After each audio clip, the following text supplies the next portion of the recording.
Es la historia de la iglesia de creyentes. Uno. Vamos a tener que primero decir a qué nos referimos con iglesia de creyentes. ¿No es cierto? ¿Por qué ese término? ¿Por qué la historia del cristianismo, historia de la iglesia, historia de los cristianos? Hay muchos libros que se titulan de esa forma. Pero cuando hablamos de la iglesia de creyentes, significa que vamos a leer la historia con una lente particular. De alguna manera, todos tenemos lentes con los que vemos la realidad. No existe el no lugar. Todos vemos este salón desde algún punto de vista. Yo lo veo de aquí para allá y ustedes de aquí allá para allá. En términos de historia, en términos sociales, siempre existe lo que se conoce como conocimiento situado.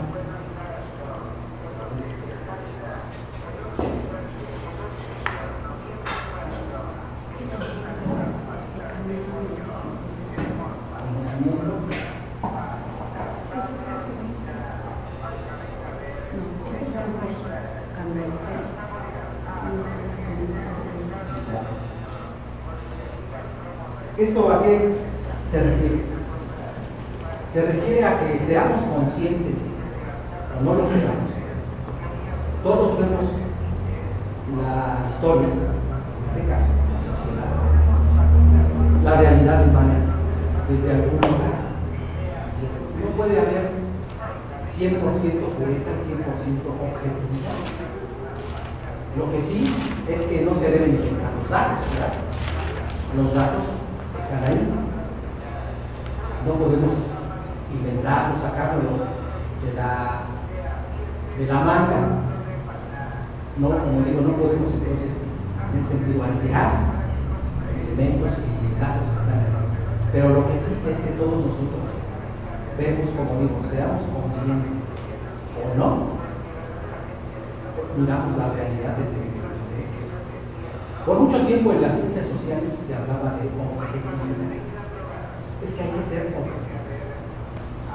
Y como si uno pudiera deshacerse de su transporte, de sus intereses, de su formación, y entonces hicieron una especie como de muestra de laboratorio, y esa muestra y yo no tenemos nada en común, yo la puedo observar objetivamente.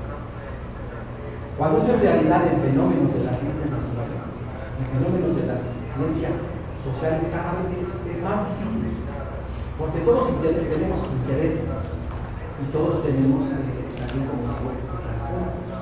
Lo que no se vale es distorsionar las cosas, pero lo que sí se vale es, por ejemplo, hacer una lectura de los acontecimientos o una lectura, por ejemplo, de la Biblia, de forma tal que nosotros la hagamos desde un punto de vista específico.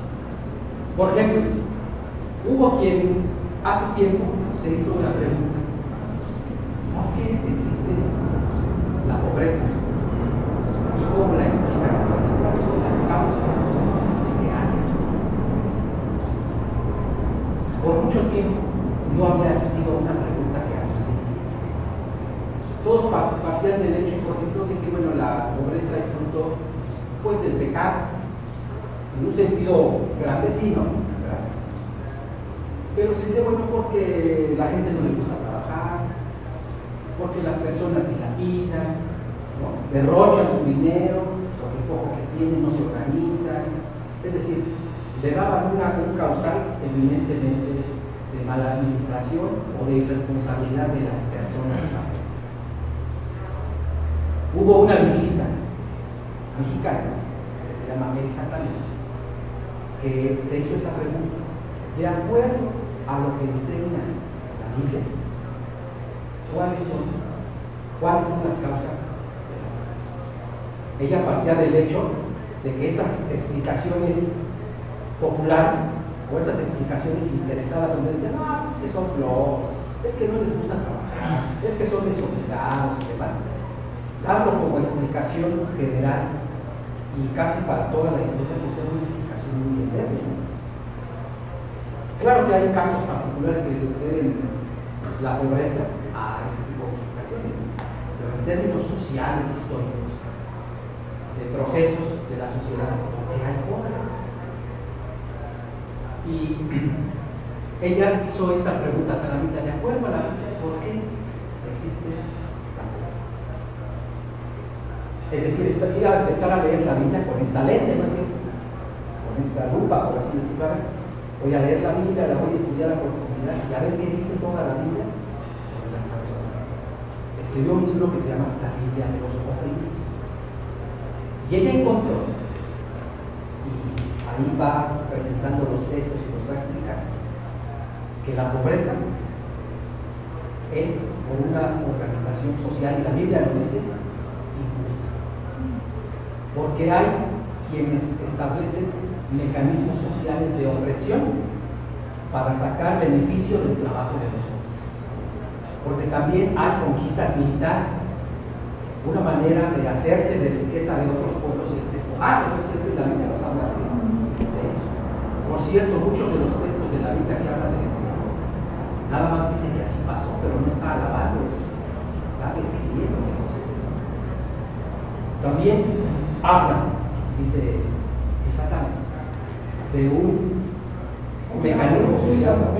Elsa Tamés con Z. Elsa Tamés. La Biblia de los Oprimidos se llama el libro. Ella habla también hay de varios mecanismos, como puede ser quitarle sus tierras a los labradores, a los campesinos. Y entonces, ¿qué es lo único que tiene para poder subsistir si ya no tiene tierra, si ya no tiene forma de producir? Venderse a sí mismo, su fuerza de trabajo. Y qué casualidad que fue precisamente un economista, muchos siglos después, Karl Marx, que habló del mismo mecanismo, que habló de la pérdida de los productores o el arrebato a los productores de sus medios de producción. Eso pasó en algunas etapas de la historia donde literalmente se les quitó a los productores del campo sus tierras. Entonces, al no tener tierras, el mismo que se las había quitado los empleaba para producir. Esa lectura de esta revista mexicana abrió todo un panorama a muchos que habían dicho, me parece que entonces a lo mejor no hemos leído la Biblia, por lo menos en esta parte de cuestiones económicas, de propiedad, de pobreza, de opresión, lo habíamos leído de otra forma. Habíamos visto pobreza espiritual. No habla de pobreza, que son pobreza espiritual. Sí, a veces sí está hablando de pobreza espiritual, pero en muchas ocasiones está hablando de pobreza. Y esto del conocimiento situado, en este caso de este librito, llegó a preguntarse por qué otros no habían visto eso en la Biblia. Pues la Biblia tiene ¿cuántos siglos? En algunos casos ya milenios, en algunas partes de la Biblia. ¿Por qué no habían visto eso? ¿Por qué teólogos del primer mundo, de países muy ricos, no habían visto eso? Yo creo que una de las explicaciones que nos permite ver ciertas cosas es nuestra propia experiencia. Quienes han padecido experiencia de violencia son más sensibles a ver estos casos. Quienes han sufrido experiencias de discriminación tienen más sensibilidad para ver discriminación, donde otros vemos chistes, ¿no es cierto? Algunos van a decir, más es un chiste, sí, pero los chistes también hacen uso de estereotipos, de modelos que discriminan a ciertas personas. Por eso entonces el conocimiento situado se fue en las ciencias sociales reconociendo más y más que aquellos que hablaban de objetividad y de pureza en los estudios históricos o pureza en los estudios sociales, en realidad estaban encubriendo, supieran o no, ciertos intereses. Por eso, por ejemplo, y esto lo demostró también para el caso de las ciencias sociales un sociólogo mexicano, Claudio Ester, para la sociología norteamericana.